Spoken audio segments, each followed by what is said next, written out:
Monsieur le ministre, il est coutume en début d'année de formuler des vœux à l'endroit de nos proches et de ceux avec qui nous partageons notre quotidien social et professionnel.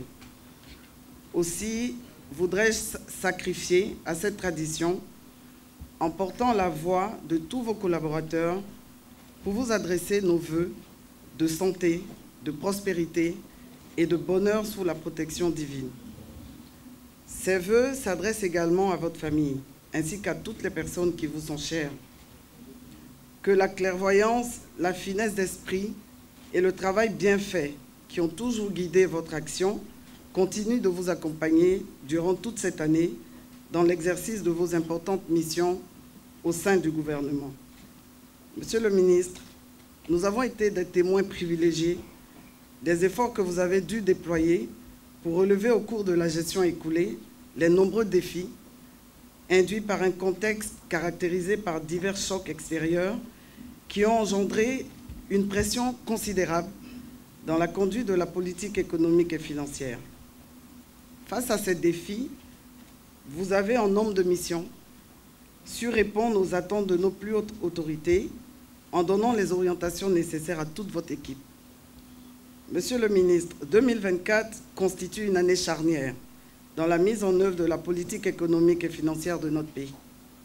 Vous serez actif sur plusieurs fronts et la tâche sera ardue et prenante au regard des missions qui sont les vôtres. Comme en 2023, chacun de vos collaborateurs à son niveau a retroussé déjà les manches, prêt pour l'action afin de produire des résultats encore plus tangibles. Votre équipe que nous constituons est déterminée pour relever avec succès tous les défis de la gestion 2024, quelle que soit leur taille et leur dimension.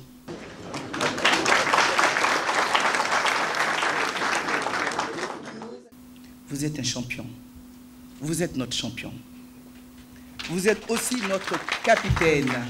Vous avez pu le voir sur le maillot, capitaine FB. Vous êtes notre capitaine FB.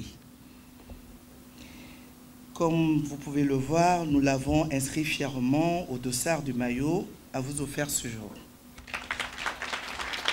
Monsieur le ministre, après avoir mouillé le maillot, après avoir fourni tant d'efforts, il faut bien, et en cela vous conviendrez avec moi, que le ministre a besoin d'un petit repos entre deux audiences, pour se rafraîchir surtout.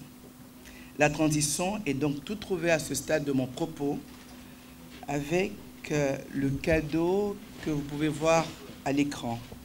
Il s'agit là d'une table basse intelligente de nouvelle génération, une table aux allures futuristes, dotée d'un réfrigérateur intégré, de commodités technologiques facilitant le quotidien telles que sonorisation intégrée, port USB, Bluetooth, en tout cas tout y est, monsieur le ministre, même pour recharger vos téléphones Android, vous n'aurez aucun souci.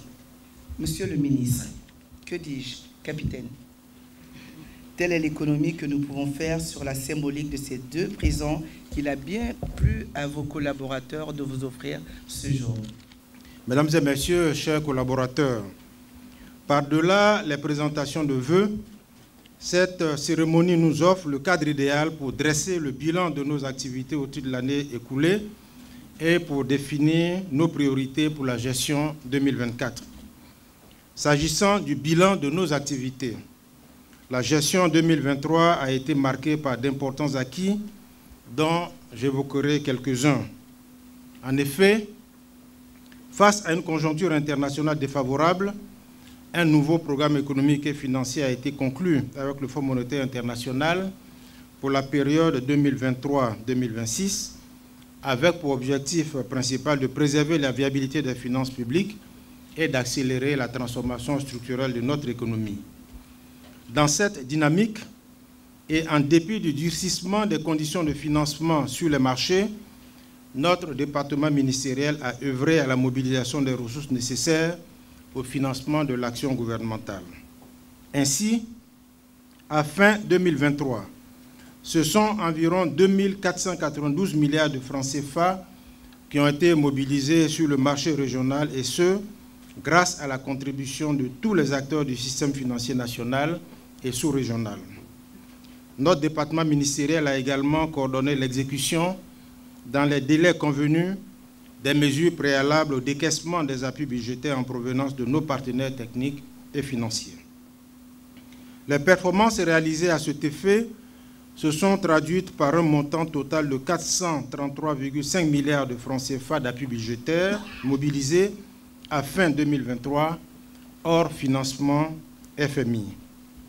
En ce qui concerne les dépenses, des efforts ont été déployés en vue d'assurer le règlement de la dette fournisseur afin de permettre aux entreprises de disposer de la trésorerie nécessaire à la poursuite de leurs activités. À fin 2023, les paiements effectués au titre de la dette fournisseur se sont établis à 898,27 milliards de francs CFA, y compris 593,9 milliards au titre de la dette fournisseur de l'État central.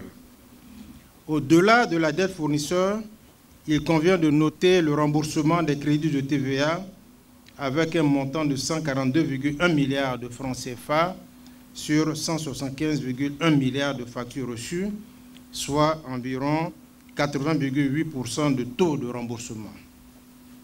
Par ailleurs, la mise en œuvre de la stratégie nationale de développement du secteur financier s'est poursuivie avec, entre autres, la cession effective de la Banque populaire de Côte d'Ivoire à Atlantic Financial Group et l'opérationnalisation de la Société de garantie des crédits des PME afin d'accélérer le financement du secteur privé, en particulier des PME. De même, à travers l'exécution de la stratégie nationale d'inclusion financière 2019-2024, le taux d'inclusion financière de 41% en 2019 est passé à 51% en 2021 et devrait atteindre l'objectif de 60% en 2024. À cela, j'ajouterai le développement de nouveaux instruments financiers avec l'adoption de la loi sur l'activité d'affacturage, la promotion du crédit bail, de la finance verte et les financements avec label ESG axés sur les problématiques environnementales, sociales et de gouvernance. Outre ces acquis, nos actions de la gestion 2023 ont aussi consisté à accompagner l'exécution des projets conduits au profit des sectoriels que sont le projet d'appui à la gouvernance économique et financière, PAGEF, le projet d'appui à la gouvernance pour la délivrance des services sociaux de base aux citoyens, PAGDS, ainsi que le projet d'urgence agricole. Il est à noter que ces projets ont permis d'enregistrer des résultats importants dans la droite ligne des objectifs du gouvernement. Fort des réalisations que je viens de relever, notre ministère a pu atteindre un taux d'exécution de 95% de sa feuille de route 2023.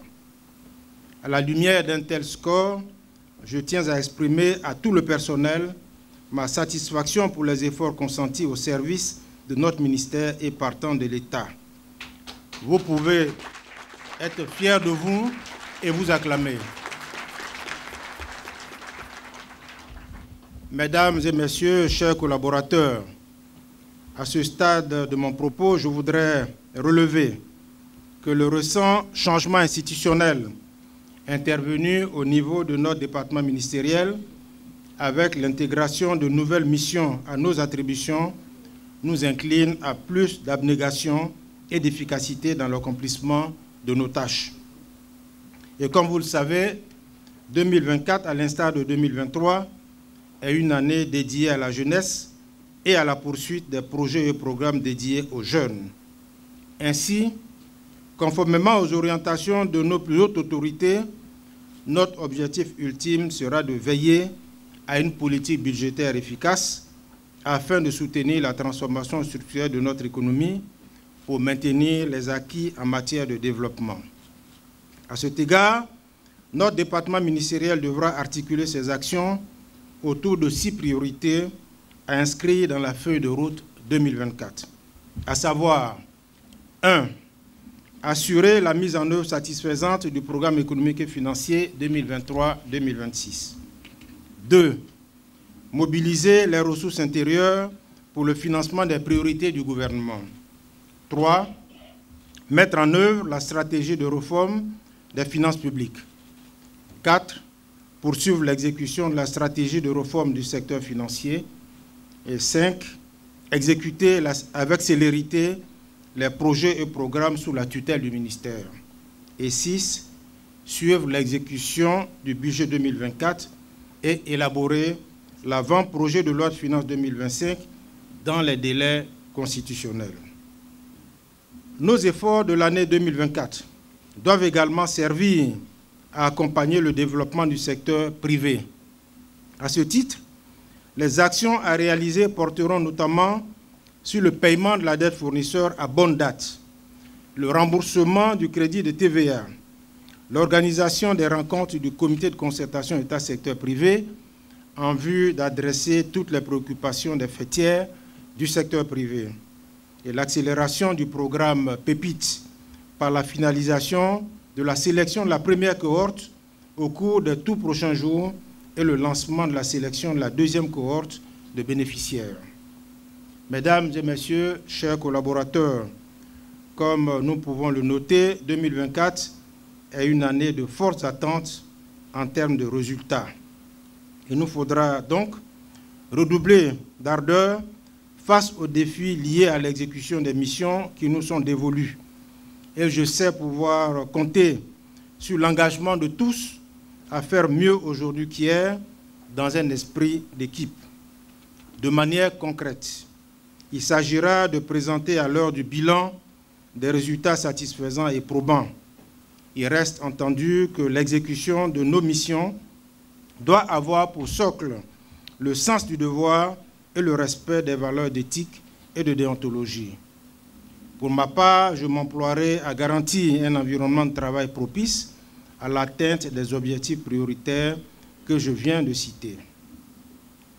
J'en appelle à l'engagement de toutes et de tous afin que nous puissions ensemble faire de 2024 une année pleine de succès à tout point de vue.